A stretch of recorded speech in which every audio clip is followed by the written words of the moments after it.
How's it going, everyone? It is Andre Williams, and over here we talk stocks and we focus on one thing. Always protect your profits. I also got to put in the disclaimer. I'm not a financial advisor and this isn't financial advice. So just know when you do invest, you're doing it at your own risk. So today we're going to be talking about Senseonics. It's about time for an update. A lot of things went down inside the market. So hey, let's cover it. So first we got to go over the agenda. If you're new to this channel, I just want to let you know we have timestamps down below in the description. But if you are a shareholder or you're considering to take a position, I suggest you watch this full entire video. So the first thing we're going to be going over is a technical analysis, taking a look at the price action. Is it going to be cooling off? Is the chart looking bearish or is it looking bullish? And what are some areas to look out for, especially if you're considering to get into a position? I feel this is very key here because we are going to be seeing some volatility this week due to the Fed meeting. And then when that's done, we're going to take a look at the short interest information. We want to know, are short sellers all over this stock? Are they covering their positions? This is very key. We want to know this because this is going to add to the overall volatility inside of the stock and will give us a good idea whether it continues to have short squeeze potential or not. And then when all of that is done, I'll be giving you guys my final thoughts. So let's get to it. So we're going to be doing a technical analysis for Senseonics. Let's see how it performed on the day. So it ended up closing at $3.96, being down 1.25%.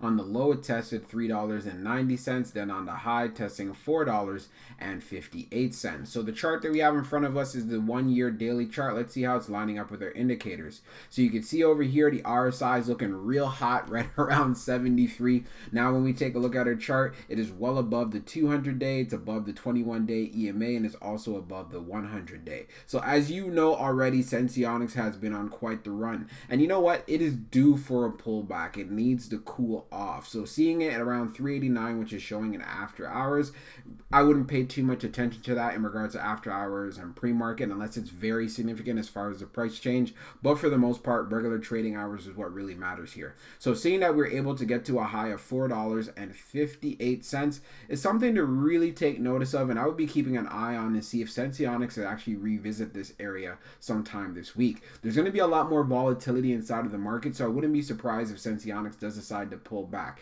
An area that I want to see actually hold up is right here around this 373 level.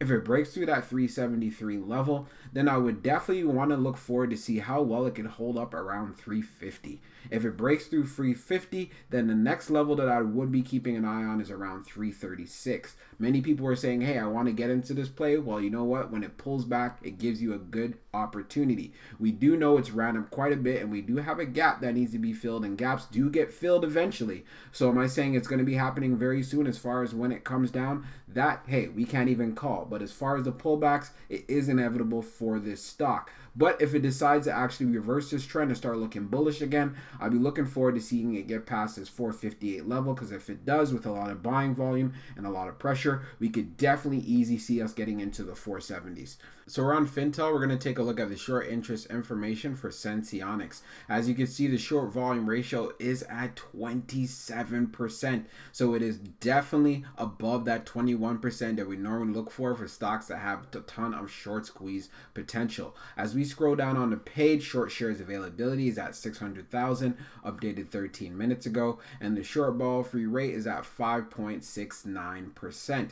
When we take a look at the history of the short volume ratio, we could see on June the 10th, it was as high as 34.31, but now on June the 11th, which was on Friday close, is at 27.25. So we do have shorts who are covering their positions. So it's going to be very interesting later on this evening when the official numbers do come out, what it's really going to be looking like. Is it going to be lower? Is it going to be higher? We saw that it did pull back for today, so it'll be very interesting to see what the data actually tells us. But for the most part, Senseonics does continue to have that short squeeze potential, and with that said, it's going to be coming with a lot of volatility, so I just make sure that you're prepared for that. So for my final thoughts for Senseonics, I see a lot of volatility coming in this stock for this week. We had the Fed meeting that's going to be coming up, so as far as pullbacks are concerned, I think it's going to be inevitable. So for anyone that was saying, well, you know what, I really wanted to get into this play, but hey, it was running up and the price was too high, an opportunity may present itself. The best approach that I would use is a dollar cost averaging approach. So you do not want to go heavy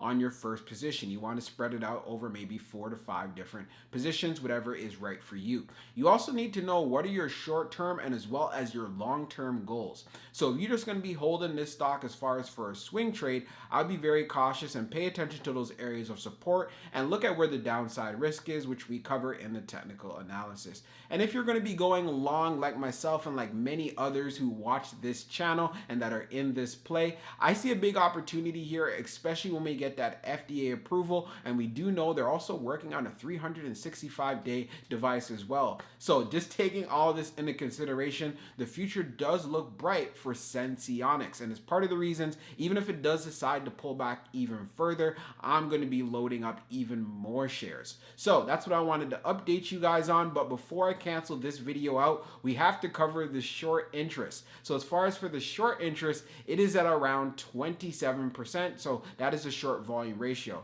So there's still a lot of short sellers that are in this play, and I won't be surprised if they're going to be beating this stock down, especially if it starts to pull back. We did see that it was higher previously, so some shorts have covered their positions, but I'll just be on the lookout because this does add volatility in this play as well. Hope you guys enjoyed this video, and we'll be talking real soon.